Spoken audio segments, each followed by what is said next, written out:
1944, February, I went for a physical. Didn't pass it because it had scarlet fever. So then I had the second physical in August, my mother's birthday. I passed the physical, and away I went. I was in the Army. First I went to Des Moines to get a physical, the first one. Then the second physical I took at Fort Snelling, Minnesota. Then they shipped me down to Texas for basic training. We spent 14 weeks in Texas. We're supposed to have had 17 weeks training. I was in the 3rd Army, 359th Regiment, 3rd Battalion of the 90th Division.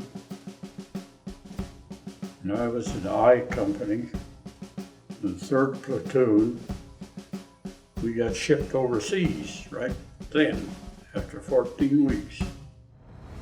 We had 2 ships. We had the Isle de France and the Queen Mary. They hauled a whole bunch of us up to Scotland, I think it was. It was way up north. And then we went by train down through England. But then we crossed the English Channel on an LST. And we slept on the steel floor of that ship overnight, with water dripping down on us. Then we get off that LST in France, at Bar, France. Stepped over all the dead German bodies on the way through there and got on a truck, and then we went on an open truck. I don't know how many miles it was quite a few, because we went down to Three Virgins. That's a little town just outside of Metz, France.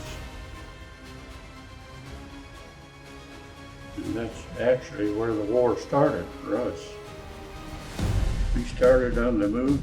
That first place where we landed, well, we just got off the truck and they stuck another guy from North Carolina, the name of McBride, into that one, into our squad. That made 5 of us. Then we were off. We were in the battle. We went over a little hill and I got through and got in the house, but the 2 right behind me got shot. Killed. Shot through the head. Must have been a good sniper. He evidently didn't even see me when I come in. I was the first one in there. The rest of them were behind me. They got mortar fire. And the mortars got loose. The Germans had mortars set up behind this little town, see? But there was a lot of them in this town. They just swarmed out of there. Then a tank destroyer pulled up right beside the building I was in, and he let go with a 76 millimeter. And then they really scattered. So we just went from there, and that tank destroyer was moving along with us all the time, you know. You just got to take a chance on it. Got to learn how to crawl on your stomach. And I'll tell you, if you got machine gun fire coming at you, you can learn darn quick. I had one guy beside me, he decided that he was going to crawl on his knees, and he got shot right through the behind. So when they said it's an EI, that's what they meant, an EI. The artillery, I was wondering there one night, we had artillery behind us, you know, what the heck's going on here? Here was our own artillery. I was an expert rifleman. There was only 3 expert riflemen out of a company of 200. Old Selk from Oklahoma and I, we'd go out on scouting at night, and of course every company had their own scouts, you know, see where the Germans were. We'd come back and report from where they were, then our artillery would shoot over our heads and over where the Germans were. We were the best sneaks in the Army. We never did get caught. Most of us wound up in the hospital. I don't know, we got some kind of a liver infection. Sent me back to a field hospital. I don't know how many guys were left. I would swear there wasn't over 2 or 3. But anyway, I just got in that field hospital, sat down, and I looked out the door. It was a tent. It was just a place for shipping us out there, and I looked up at the door there, and who was standing there but old George Patten. He was looking me over, and had on his old English riding pants and his high boots. And I think it was the 8th day I was in there, somewhere in the 7th, 8th day of that 2 weeks, and the war ended. It was declared over then. Actually, it was over before, but Patten called the hospital, and our doctor was Captain Larson from Tacoma, Washington. I'll never forget that. Real nice fellow, and he walked in the room there one day and he said, "I just got a call from George Patten. If you guys want to stay here 6 weeks, you go right ahead." And I said, "I'll take it." I didn't want to go to that company. Now when I finally did go to the company, they were way down in the boondocks by Czechoslovakia, and we're still in Germany there, but we got down there. All we were doing was on guard duty, which is enough, because he had ammunition dumps all over, you know. Get that little Hitler Youth guys running around through the timber, setting off bombs and everything else. Hitler got by with a, you know. We actually didn't know anything about the death camps until a couple of months before the war ended. And of course, that's what military government, a lot of it was, that's why it was too, what a lot of their duties, you know, after the war was helping out the survivors that came out of the death camps. Skin and bones. And I run across the work camp. There's a bunch of women, and they had a bunch of cots and a great big wired out fence, you know, where they couldn't get out of there. I walked by that fence that day and I felt something crawling all over me. It was fleas, just loaded. That's what they had to live in, and they were forced labor, making munitions and stuff for the Germans. Opened the gate on and let them out of there.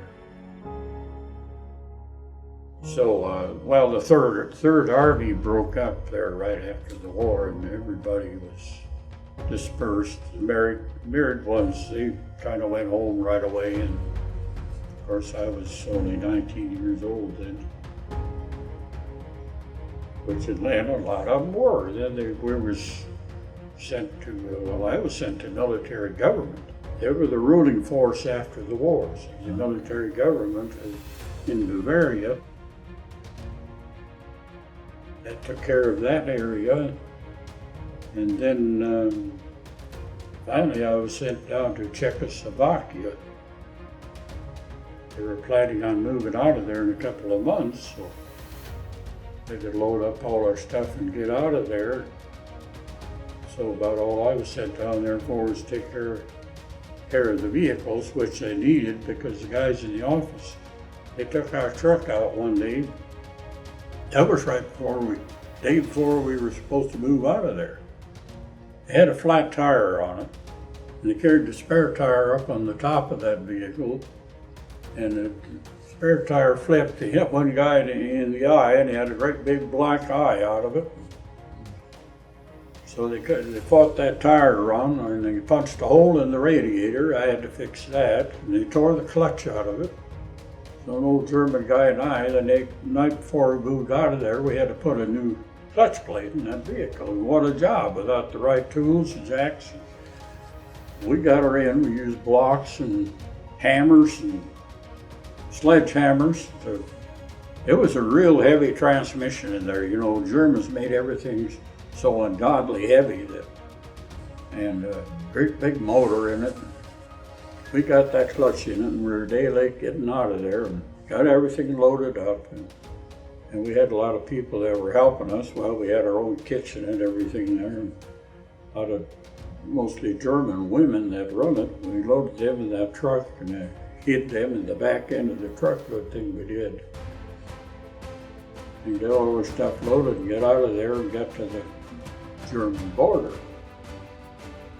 But the Russians had moved in. They were occupying the east half of Czechoslovakia, and we were on the west.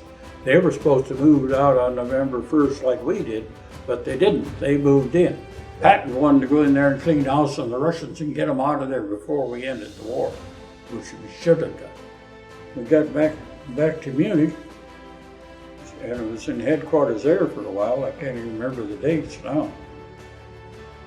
But then it was in the motor pool, and they sent 2 trucks down to the headquarters in Berlin, from Munich. So I was driving the lead truck, and I had some shaved-tailed lieutenant with me that was scared of his own shadow. And the other guy behind me, and there was him and a mechanic from the motor pool, and we set off for Berlin. We had to go through Russian territory for 100 miles to get into Berlin. They give them all that territory around Berlin, you know, to settle with the Russians. On the way in through Russian territory, convoy of Russian trucks came along and just pushed us right off the road. I had a pistol laying beside me, but I wasn't fool enough. There must have been at least 20 vehicles there with a couple of guys in each truck. I'd have been a dead duck if I'd ever showed a gun. So we got to Berlin, and backed the trucks up to headquarters in Berlin, and unloaded them. I don't know, some big cases or something. I suppose papers or records or something. Unloaded them and stayed there overnight, and then headed back to Munich. We didn't bother us going back. I was only in action about 4 months, 4.5.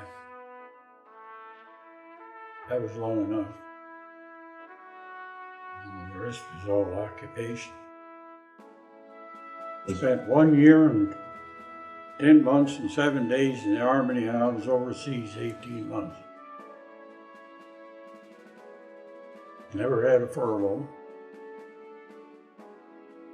Because I didn't care. I didn't want to go home and then come back again.